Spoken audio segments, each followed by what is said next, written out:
Three, two, one. Hey, everybody, this is Victor. I'm here with Karl. We're going to be sharing his real estate journey. So how Karl went and got his first 37K net profit flip. Hey, how you doing?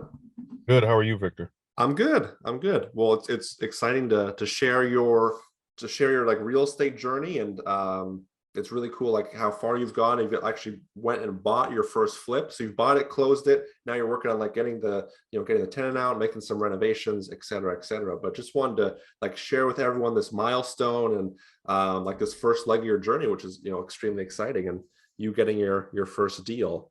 So I definitely want to get into that. So I want to put that on the table and like put that on hold for a second. Before we do get into that, like what's your background? So my background is actually in science and education. Okay. So I'm actually a professor at a university, and I do microbiology research. Oh, very cool. Okay. Yeah. So quite different from real estate, but Yeah. um, interesting in that you have to kind of think about different complexities. So that's Mhm. kind of where it's the same. Mhm. So I find that like that type of mindset that requires thinking about complexities and asking Mm. questions is useful, but it also can be a liability because Mm. you can tend to have what people call analysis paralysis in the real Right. estate game You in business. overanalyze it. So, Yeah. absolutely. So I tend to have a little bit of that. So, but because I know I have it Mhm. and I know it can be a liability in business and in research science, you just have to kind of know what your liabilities are and how to manage them. Yeah, I think that's a good way to think about it. And I want to dive deeper into that analysis paralysis in a second. But okay, so you're the professor of microbiology. Like why real estate? Like what got you interested in real estate in the first place? I've been interested in real estate for quite a long time. So I feel like you can have multiple things that you're passionate about in life, Fair. Yeah. and you don't have to, if possible, give up one to pursue another. Mm. I love my job. I love what I'm doing. So I have no plans for, real estate displacing my income. Mhm. I do look at it as a way to build wealth, and also just because it's a goal. It's kind of a life goal. So with any life goal, whether or not it's a hobby, business, or your career, I feel like if you don't pursue it, at some point in your life, you're gonna kind of feel regret. So that's how I look at it. It's Yeah. not really like a dichotomy type of thing. Like I have to have this, I have to be full time in real estate, or else I have to be doing my career. I kind of look at it like I can do both, and so it's kind of a different mindset than a lot of people that you talk to. I mean, Yeah. not that you personally are talking to, but I've seen in real estate groups, Facebook groups, Mhm. that are saying, yeah, I'm can't wait to get my real estate business on fire because first thing I'm gonna do is quit my job. I don't have that. I don't have that feeling, you know. Yeah. So No, I think that's a good it's good because I do like share some student story. And you're a student of mine, obviously, in my program. And I share some student story, and they're like, hey, I want to go full-time real estate. I don't like my job. Like I want to make a change. But there are people out there who like their job and they just want to do this on the side. And there's nothing wrong with that. right. It's good to hear that perspective. Okay. Okay. So you knew you wanted to get into real estate, like it was a passion of yours for a while. What were some of the hurdles like for you to get into real estate or for you to get into flipping specifically that were kind of holding you back before we met? I mean, I think, just kind of like the knowledge, Okay. how to do it. What are some of the nuances, the the things that are most likely to happen for beginners that have no experience? Um, I would say like the knowledge of how to get deals, Mm, how to estimate rehab costs, mm, um, how to work with contractors, that type of thing. yeah. It's there's a lot of potential mistakes to be made in all of those steps. So, uh, Fair. Yeah. yeah. So I would say in a nutshell, those three things. Yeah. I like that perspective too. And a lot of people, and it really sums it up with like the analysis paralysis, like there's all these things that can go wrong. and beginners, especially me included, like I don't want to lose money on my first deal, or I don't want to lose money on a deal. So having all these questions in your head can really hold you back from getting started. So it's like, oh, let me just wait, let me just wait, let me just wait. And then it's like, oh, I've been waiting for 1 year, 3 years, 5 years, Absolutely. with no progress. Right. Okay, so then we connected. You joined my program, which is awesome.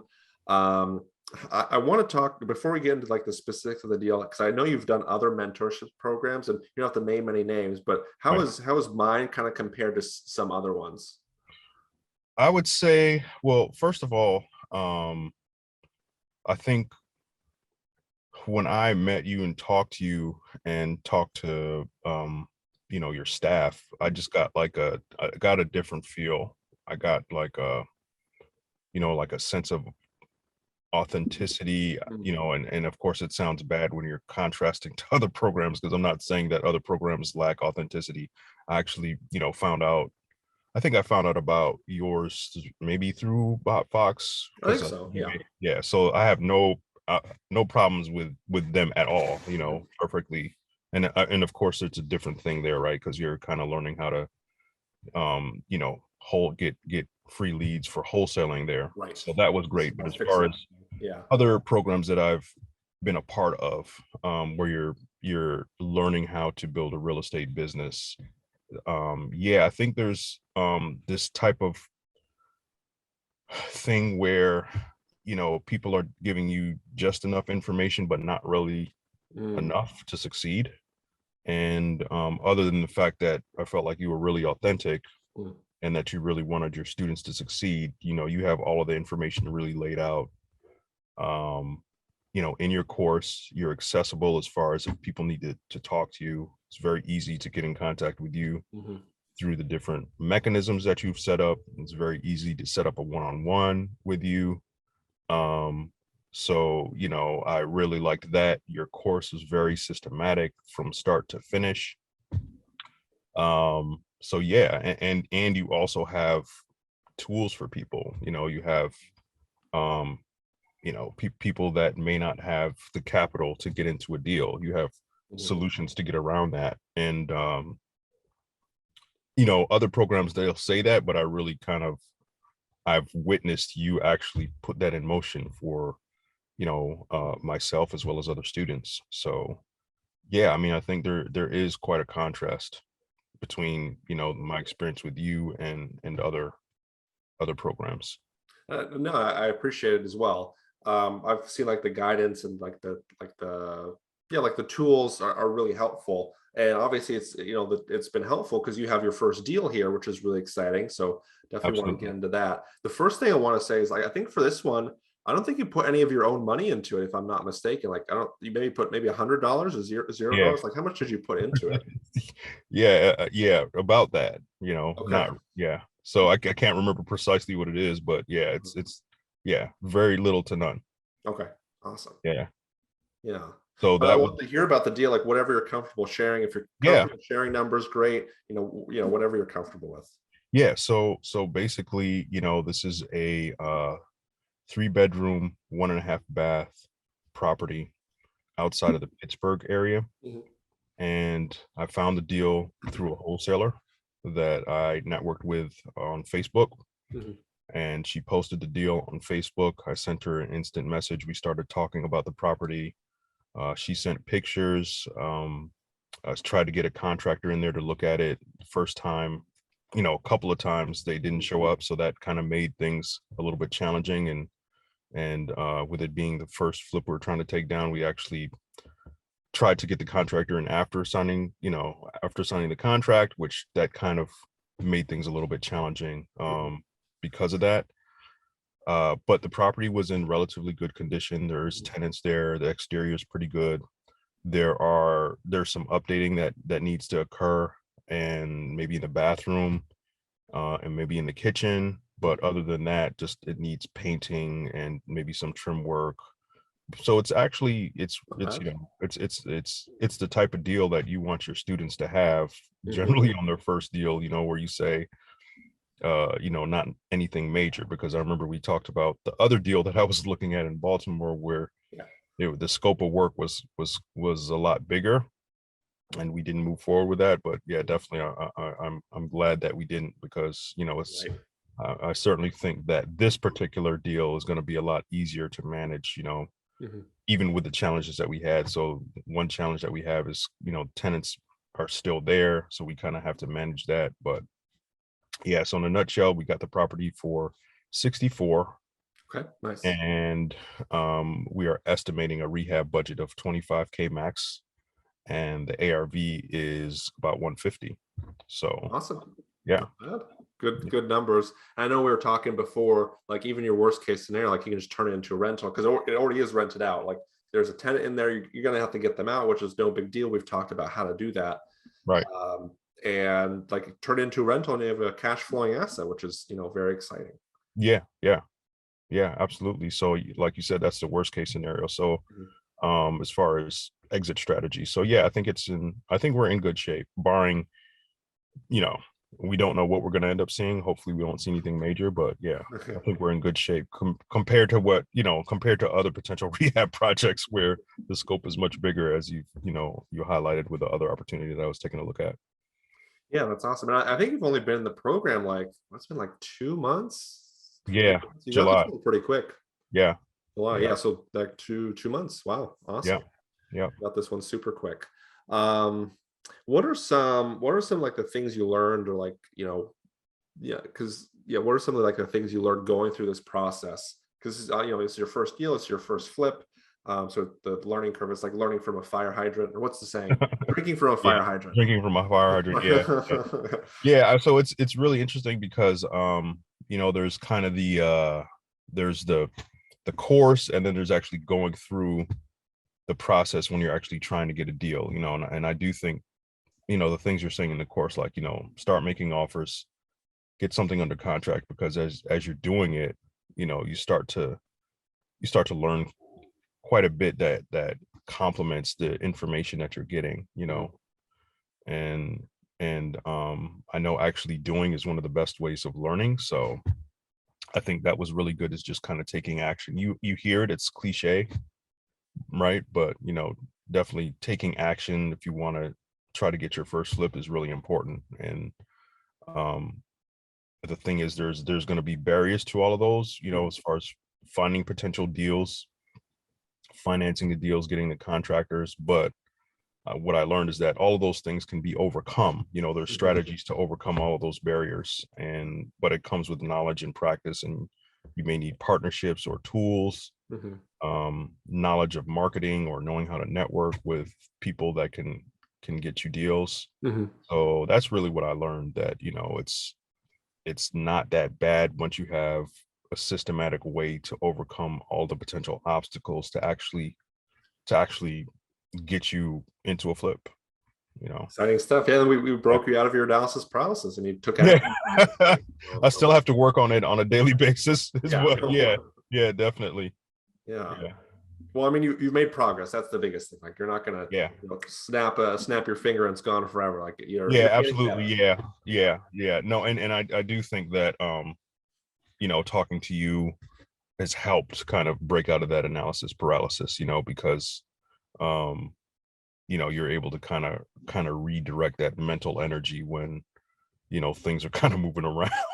you know Yeah. I No, mean, that's it's that's just helpful. it's kind of like, all of this, when you're dealing with real estate and you're dealing with a lot of money, or even other people's money, other people's Mm, time, you know uh there are things that can go wrong, and there are missteps that can occur, that can affect things. So when you're inexperienced, I think that's the thing that people are concerned about, is like, what if I make this misstep, and what if I mess everything up, type of exactly. thing.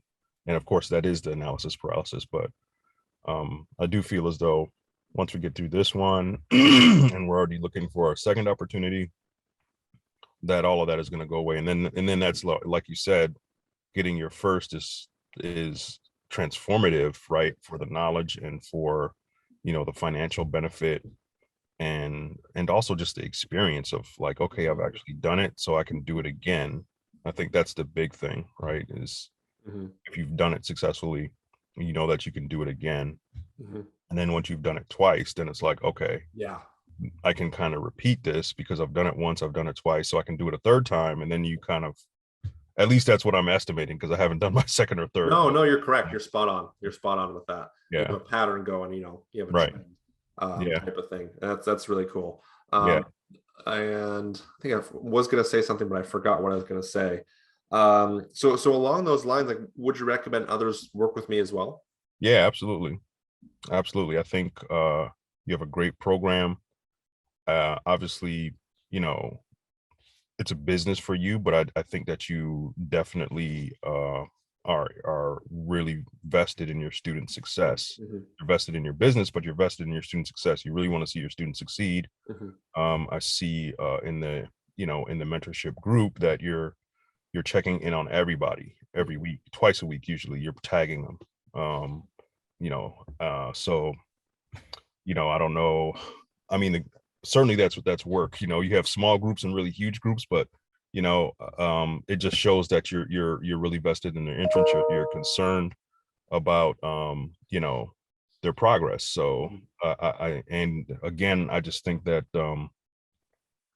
you know, based on my interactions with you when we first spoke, I got the sense that you were really authentic. Mhm. Just because although I am very logical and suffered from analysis paralysis, I'm also very like intuitive, and Mhm. I like to read people. Mhm. So my sense when I met you was that this guy's he's not really trying to kind of get over on people. He really wants to help people out. So yeah, I think for anybody that's doing research Mhm. into you, they should really have further conversation with you about the program, what you're doing, and all of that. I definitely would recommend that they do that. At least,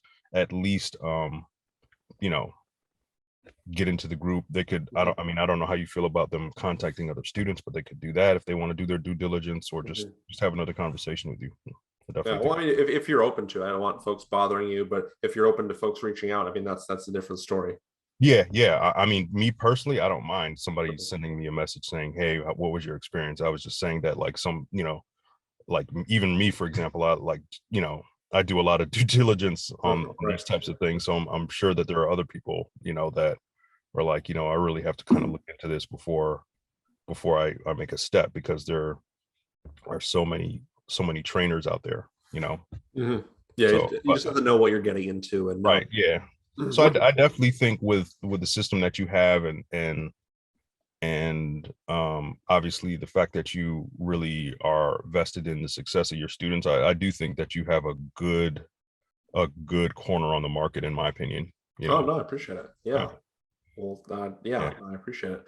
Well, I mean, I do appreciate you hopping on here, kind of sharing your story. This is like the first milestone, the first deal. Second one's yeah, going to be easier. Third one, then six yeah, figures is certainly within sight. So you've done the yeah, hardest is behind you. So hopefully that makes you feel better. yeah, Um, definitely. but well, very cool. Well, any final thoughts as we kind of wrap up here? Anything else you want to share about the deal, about like the program, about anything? Yeah, I mean, I would just say, I think the deal is gonna be pretty good. I mean, we had to kind of look at several before we got there. I think, you teach the students about a certain ratio that they can use as Mhm. far as, deals that they can look at before you reach kind of the good ones. And so, yeah, I think that's one of the other barriers, so that, Mhm. so yeah, I think people, I hate to use a cliche saying, but just take action. 'Cause you just hear that so much, every single Facebook group, every single I mean, I listen to a lot of motivational stuff too, Oh, okay. Yeah. and you hear that a lot, but it really is true. It's true, and I just encourage people to check out your program, and have a conversation with you and see if it's a good fit. Awesome. Cool. Well, appreciate it, Carl. Thanks for hopping on here. And Problem. yeah, really, really cool to share your story and like all your progress so far. But yeah, very cool. And yeah, till next time. All right.